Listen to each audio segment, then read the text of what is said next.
দিনাজপুরে পুলিশের হাতে আটক হয়েছেন গাইবান্ধা ২ আসনের সাবেক সংসদ সদস্য শাহ সারোয়ার কবির। মঙ্গলবার রাত ৮:১৮টার দিকে পৌর শহরের ঈদগাহ বস্তি এলাকায় দিবা গার্ডেন নামের একটি বাসা থেকে তাকে আটক করা হয়।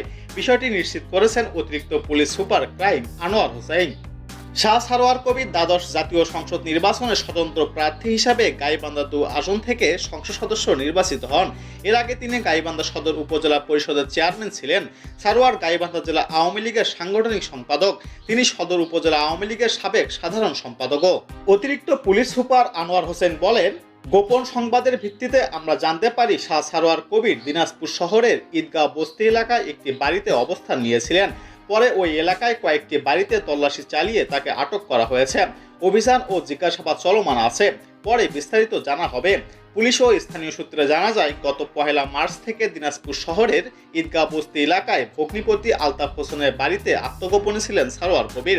আলতাফ হোসেন দিনাজপুর শিক্ষা বোর্ডের সাবেক উপ বিদ্যালয় পরিদর্শক।